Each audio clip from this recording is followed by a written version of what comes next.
Hello students, आज की class में हम चैप्टर डेप्रीशिएशन का पढ़ेंगे। Methods of depreciation, written down value method and recording of depreciation में क्या होगा, when provision for depreciation account is maintain, जब हमें provision for depreciation account maintain करना होगा। तो ऐसे कंडीशन में हम किस तरीके से रिकॉर्डिंग करते हैं और किस तरीके से हम डेप्रीशिएशन को कैलकुलेट करते हैं, तो स्टार्ट करते हैं। तो देखिएगा, सबसे पहले जब हम कोई एसेट्स परचेज करेंगे, ऑन परचेज ऑफ एसेट्स, जब भी कोई एसेट हम परचेज करते हैं तो एसेट क्या होता है, इंक्रीज होता है। इंक्रीज एसेट्स हो रहा है तो क्या होगा, डेबिट।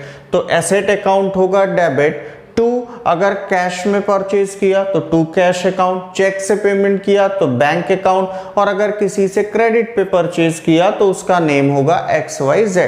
तो अगर यही चीज अब एंट्री के साथ साथ हम उसको अकाउंट जब प्रिपेयर करेंगे, एसेट अकाउंट और प्रोविजन फॉर डेप्रीशिएशन अकाउंट, तो उसमें कैसे लिखना है वो भी साथ साथ देखते चलेंगे।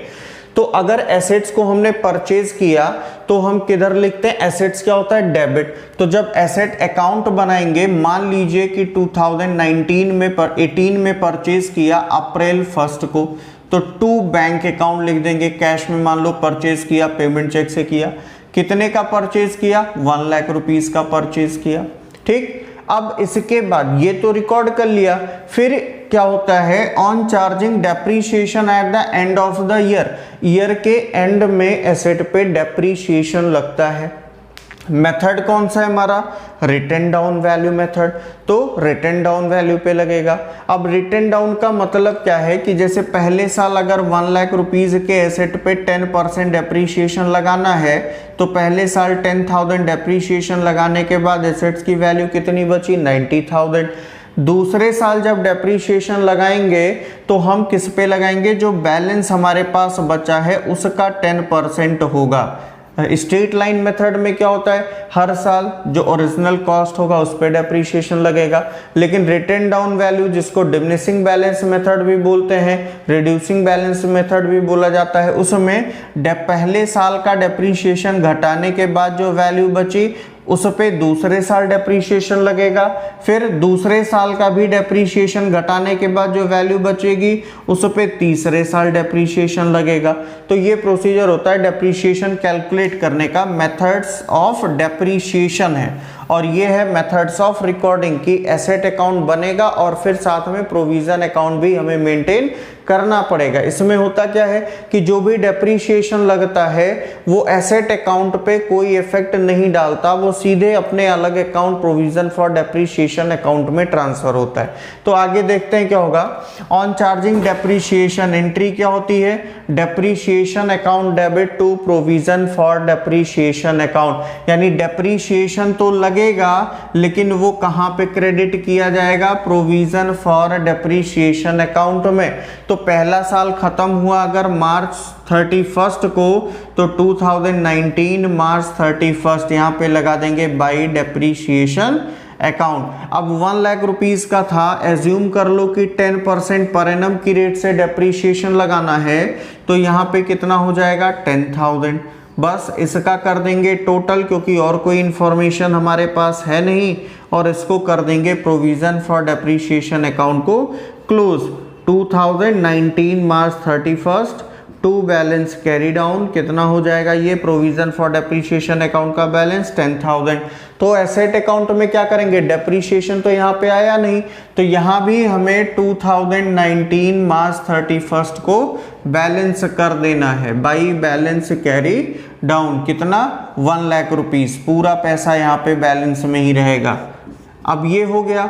अब मान लो सेकेंड ईयर स्टार्ट होगा, तो सेकेंड ईयर स्टार्ट कब होगा, 2019 मार्च 31 को खत्म हुआ है, तो अप्रैल 1 को स्टार्ट हो जाएगा।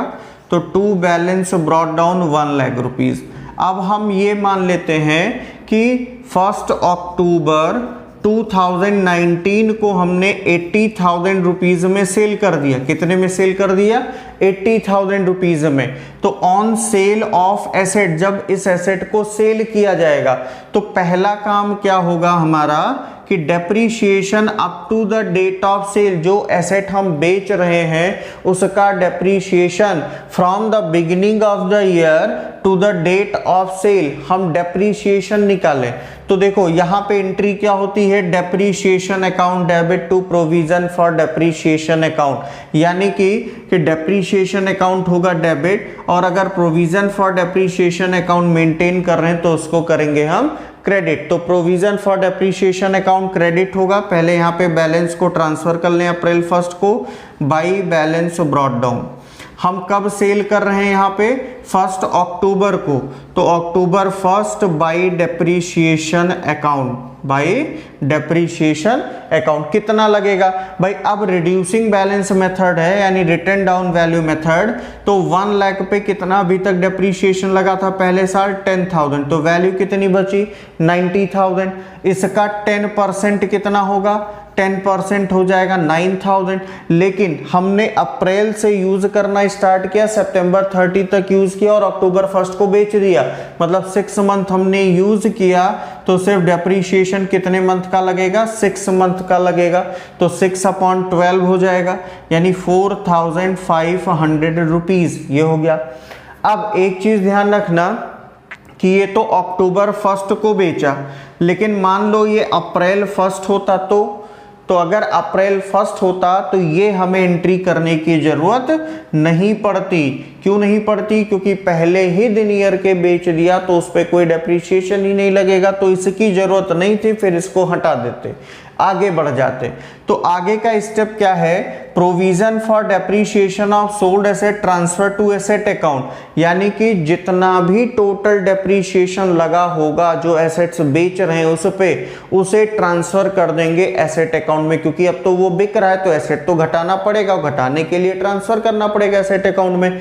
एंट्री क्या होती है, provision for depreciation account debit to asset account. तो प्रोविजन फॉर डेप्रीशिएशन अकाउंट क्या होगा, डेबिट, और क्रेडिट क्या होगा, एसेट अकाउंट। तो प्रोविजन फॉर डेप्रीशिएशन अकाउंट के डेबिट में लिखेंगे 2019 अक्टूबर 1, ये डेबिट हो रहा है, तो क्या डेबिट हो रहा है, एसेट, तो एसेट अकाउंट।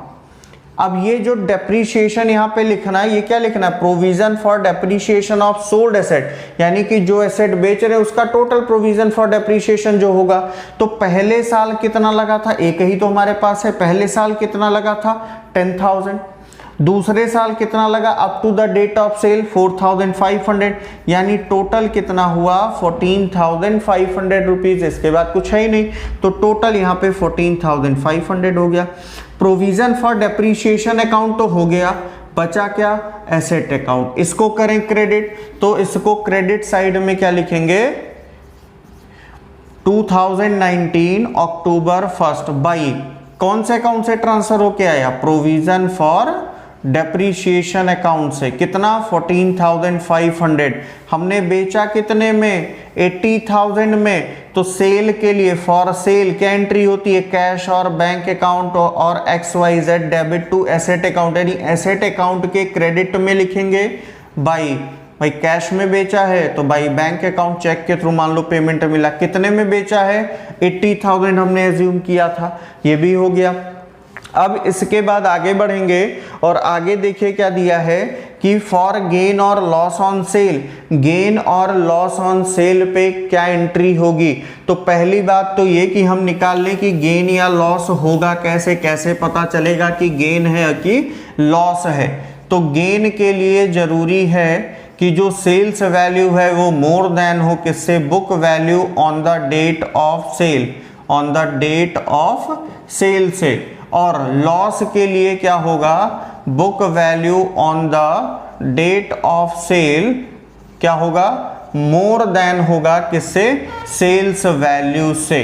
तो यहां पे हमें पहले पता करना पड़ेगा book value on the date of sale. तो कैसे पता चलेगा, देखो रिटर्न डाउन वैल्यू मेथड में बहुत आसान है कि एसेट्स की वैल्यू कितनी थी जितने में आपने खरीदा 1 लाख रुपीज में, माइनस अब तक जितना डेप्रीशिएशन लगा हो माइनस कर दो, तो वो आपको यहाँ प्रोविजन फॉर डेप्रीशिएशन अकाउंट में लिखा हुआ मिलेगा 14,500। देखिए प्रोविजन फॉर डेप्रीशिएशन अकाउंट में सोल्ड एसेट का टोटल डेप्रीशिएशन एसेट में ट्रांसफर हुआ था 14,500 माइनस कर दो, तो ये कितना बचेगा यहाँ पे 85,500 रुपीज है book value on the date of sale, on the date of sale.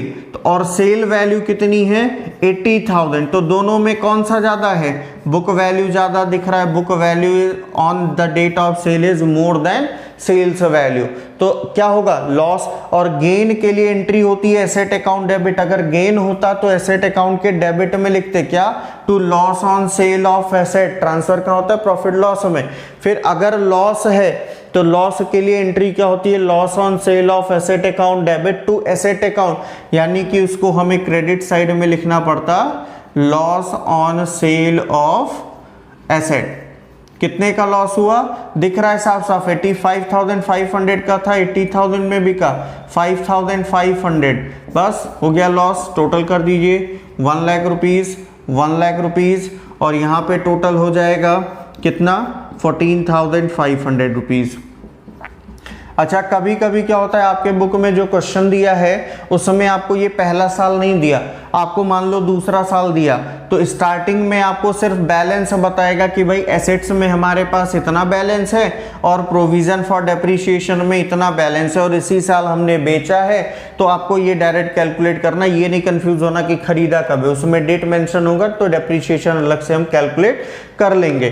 तो ये तरीका था रिटन डाउन वैल्यू मेथड से when provision for depreciation account maintain करेंगे, उस कंडीशन में कैसे क्वेश्चन को हमें सॉल्व करना है और क्या क्या एंट्री होती है। अब एक हम क्वेश्चन सॉल्व कर लेते हैं। इसका क्वेश्चन क्या दिया है कि 1 अप्रैल 2014 को 12 लाख रुपीस का परचेज किया हमने एक मशीनरी, कितने का 12 लाख रुपीस का। फिर 1 अक्टूबर 2016 को part of machinery purchased on 1 अप्रैल 2014। 1 अप्रैल 14 को जो हमने 12 लाख रुपीस की मशीनरी परचेज की थी, उसका एक पार्ट जो 80,000 रुपीस का था उसको सेल कर दिया कितने में, 45,000 रुपीस में।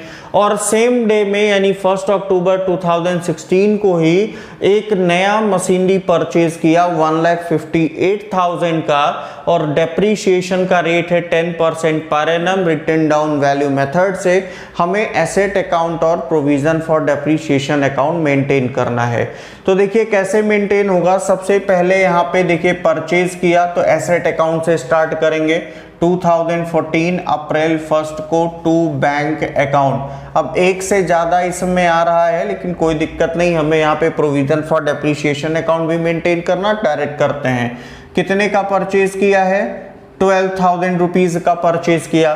क्यों हमने मशीनरी अकाउंट के डेबिट में लिखा, तो अगर डायरेक्ट हमें समझना है तो मशीनरी एक एसेट्स है और एसेट जब भी खरीदेंगे इंक्रीज होगा और इंक्रीज होगा तो डेबिट होगा, इसलिए डेबिट साइड में लिखा है। ठीक, अगर आपको एंट्री के थ्रू समझना है तो भी रूल यही लगेगा कि अगर जब जर्नल एंट्री करते तो क्या एंट्री होती, भाई एसेट खरीदा what's come in debit, asset account debit यानी मशीनरी अकाउंट डेबिट।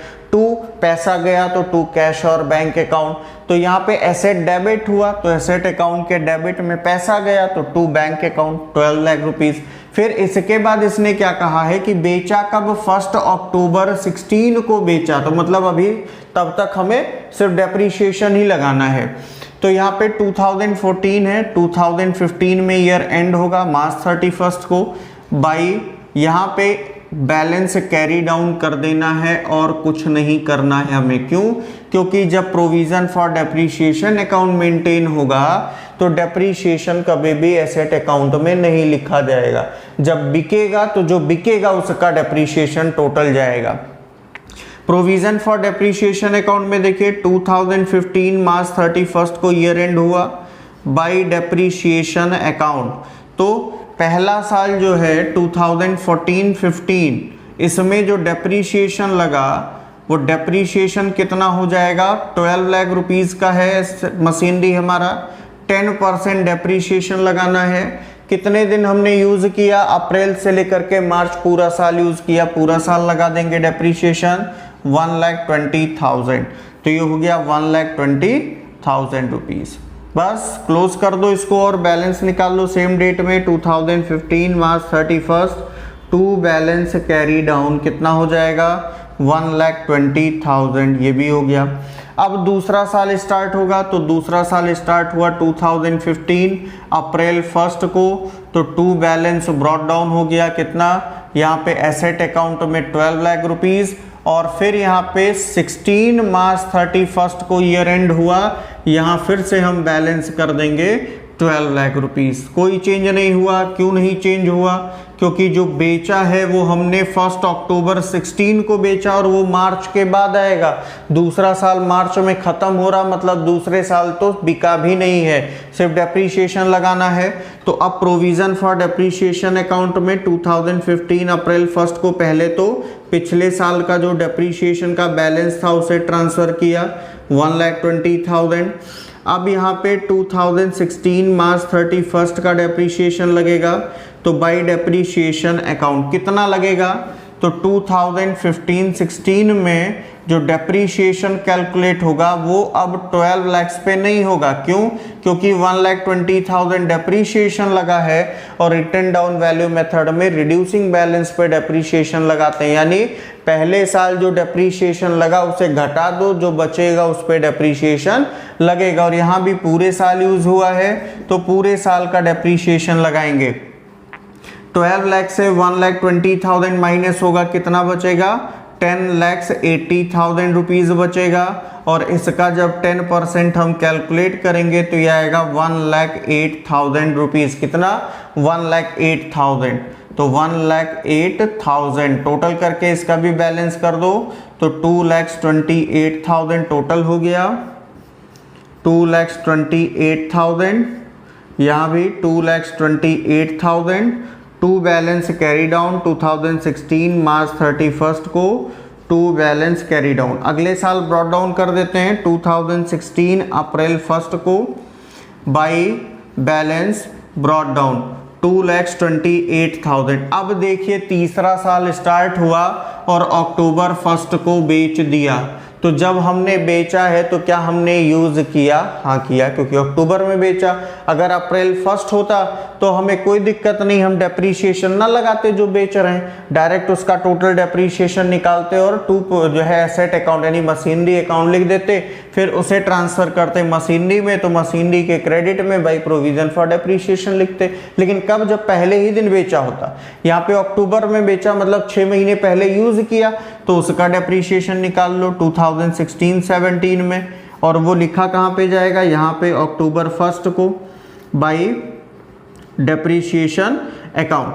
तो सबसे पहले देखिए यहाँ पे डेप्रीशिएशन ऑफ मशीनरी सोल्ड, जो बेच रहे हैं उसका डेप्रीशिएशन लगाना है। तो जो मशीनरी बेच रहे हैं रिड्यूसिंग बैलेंस पे लगेगा। उसको खरीदा कितने में था हमने? 80,000 में। ठीक है, अच्छी बात है, आपने 80,000 में खरीदा, लेकिन कब खरीदा था आपने? 1 अप्रैल 2014 को खरीदा था। तो पहला साल देखो यहाँ पे कौन सा आ रहा है, 1 अप्रैल 14 में खरीदा, तो 14-15 यूज़ किया, फिर 15-16 आपने यूज़ किया, फिर 1 अप्रैल 2016 से 30 सितंबर 2016 तक यूज किया। तो कितना होगा भाई डेप्रीशिएशन? कैसे निकाल लोगे? तो पहले इन 2 सालों का डेप्रीशिएशन घटाओ, फिर 1 अप्रैल को जो वैल्यू बचेगी उस पे ही तो डेप्रीशिएशन लग पाएगा। तो पहले साल का डेप्रीशिएशन पूरा यूज हुआ 80,000 का, 10% 8,000, तो बचा कितना भाई? 80,000 का 8,000 अगर पहले साल डेप्रीशिएशन लग गया तो एसेट की वैल्यू कितनी बची? 72,000। दूसरे साल इस बैलेंस पे लगेगा 7,200। अब इसको भी अगर हम घटा दें 7,200 रुपीज़, तो कितना बचेगा हमारे पास? यहाँ पे देखिए 64,800, यानी तीसरे साल ये वैल्यू है, इस पे लगेगा डेप्रीशिएशन। तो यहाँ से माइनस कितना होगा? 8,000 माइनस 7,200, ये पहले साल का डेप्रीशिएशन, ये दूसरे साल का। और अब जो बचेगा उसका 10% और कितने मंथ का? 6 मंथ का, क्योंकि अक्टूबर में बेचा है। तो ये बचा कितना? ये आ गया 64,800, इसका 10% और वो भी कितने मंथ के लिए, 6 मंथ के लिए। तो 6 2 ज़ा 12, 2 0 कट गया, 2 से इसको काटो, 2 3 ज़ा 6, 2 2 ज़ा 4 और 2 4 ज़ा 8। तो ये कितना हो जाएगा, ₹3240 ये आ जाएगा। ठीक, तो 3240 यहाँ पे डेप्रीशिएशन लिखो, 3240।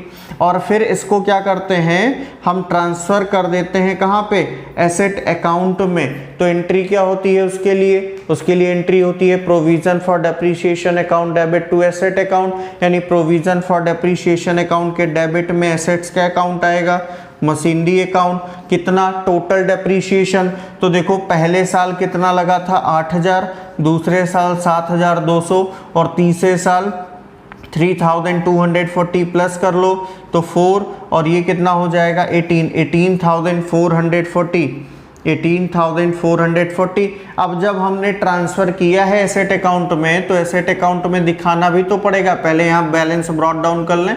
16 अप्रैल 1 को टू बैलेंस ब्रॉट डाउन कितना है, 12 लाख रुपीज़। इसके बाद लिखें 16 अक्टूबर 1 को by provision for depreciation account, provision for depreciation account total कितना आया 18,440। हमने बेचा कितने में, बाई बैंक अकाउंट सेल करते हैं तो एंट्री क्या होती है, कैश और bank account debit to asset account. Asset credit है तो क्रेडिट में बाई बैंक लिखा, बेचा हमने इसको 45,000 में, तो निकाल लो कि गेन हो रहा है कि लॉस हो रहा है। तो अब कैसे निकलेगा भाई, पूरा एसेट्स हमारा था कितने का 80,000 का, और यहाँ पे टोटल निकल आया, बस अब उसी से कैलकुलेट करेंगे। टोटल कितना है इस पे डेप्रीशिएशन 18,440, माइनस करो तो 9 - 4 5, 9 - 8 1, 7 - 1 61,560 और बेचा कितने में 45,000 में। कम में बेचा, लॉस हुआ। Book value on the date of sale ज़्यादा है, कितना ज़्यादा है वो भी निकाल लो 560, 11 - 5 6, 5 - 4 1, 16,560 का लॉस हुआ। तो by loss on cell, loss on sale of machinery. अब देखो ये तो हो गया सेल, लेकिन फिर इसने कहा कि सेम डेट में एक नया खरीद भी लिया है, कितने में 1,58,000 में। तो यहाँ पे डेबिट साइड में अक्टूबर 1 को टू बैंक अकाउंट। अब देखिए यहाँ पे बैंक अकाउंट है तो कितना हो जाएगा यहाँ पे 1,58,000। अब क्या करना है, 2017 मार्च 31 को एसेट अकाउंट का बैलेंस कर देंगे।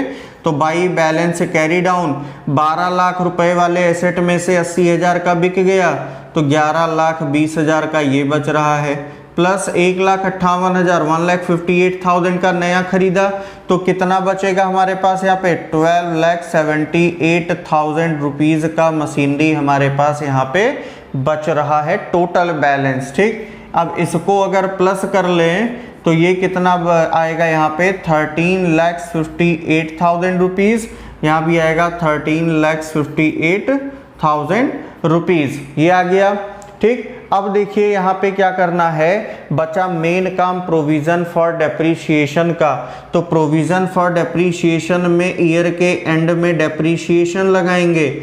अब यहाँ पे दिक्कत हो गई, बाई डेप्रीशिएशन अकाउंट कैसे, क्योंकि भाई जो पहले 12 लाख का था रिड्यूसिंग बैलेंस मेथड से डेप्रीशिएशन लगाते आ रहे थे, उसमें से 80,000 के कॉस्ट का बिक गया। अब बचा हमारे पास कितने का 11,20,000 रुपए का।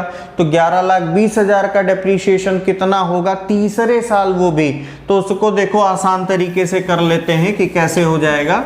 सिंपल सा तरीका है कि 11,20,000 है तो पहले साल डेप्रीशिएशन इसका 10% लगा होगा, तो 11,20,000 का 10% कितना हो जाएगा 1,12,000, माइनस कर लो तो ये कितना हो गया यहाँ पे 10,08,000। इसके बाद दूसरे साल इसका 10% लगा होगा तो ये कितना हो जाएगा यहाँ पे 10% 1,08,000 हो जाएगा। इसको माइनस करो तो यहाँ पे कितना बचेगा 7, यहाँ पे 0, यहाँ पे 9। 9,07,200 रुपीज बचा। तीसरे साल बैलेंस, तीसरे साल ही हमने बेचा है, तो जो पार्ट बचा था उसकी book value in the beginning कितनी है? 9,07,200। तो इसका 10% तीसरे साल कितना हो जाएगा? यहाँ पे पहले उसको लिखिए 90,720 प्लस एक नया हमने 1,58,000 का खरीदा था, 10% की रेट से डेप्रीशिएशन है, लेकिन अक्टूबर में खरीदा, तो अक्टूबर से मार्च तक 6 मंथ होगा, 6/12 कर देंगे। 6 2 12, 2 0 काट दो और 2 से इसको काटो, तो 2 7 14, 2 9 18, 7,900 रुपीज। ये हमें अलग मेंशन करना पड़ेगा, कहीं अलग अलग क्वेश्चन में पूछ लिया आंसर की जो पार्ट बैलेंस बच रहा है, जो सबसे पहले परचेज किया है उसका बैलेंस कितना है, फिर कहीं अगर अलग से पूछ लिया कि जो नया खरीदा उसका बैलेंस कितना, तो पता लगे कि डेप्रीशिएशन किस पे कितना लगा है। अब दोनों को जोड़ लें तो 90,720 प्लस 7,900 कितना हो जाएगा? 9 7 16, 7 1 8 9, 98,620। अब इसके बाद टोटल कर दें इसका, तो टोटल करिए और बैलेंस निकालिए। तो इधर है 2,28,000, 2,28,000, 98,620, 98,620 और 3,240। इसका टोटल करेंगे तो कितना है? 8 8 8 16 3 19 और 9 2 11 1 12 2 1 3, 3,29,860 और इधर भी लिख लीजिए 3,29,860। अब माइनस कर दीजिए 3,29,860 से डेबिट का बैलेंस 18,440 माइनस करिए, तो बैलेंस कितना बच जाएगा हमारे पास? यहाँ पे बचेगा 3,11,420, 3,11,420। 2017 मार्च 31 को टू बैलेंस कैरी डाउन। तो ये आपका प्रोविजन फॉर डेप्रीशिएशन अकाउंट जब मेंटेन करना था रिटन डाउन वैल्यू मेथड से कंप्लीट हुआ।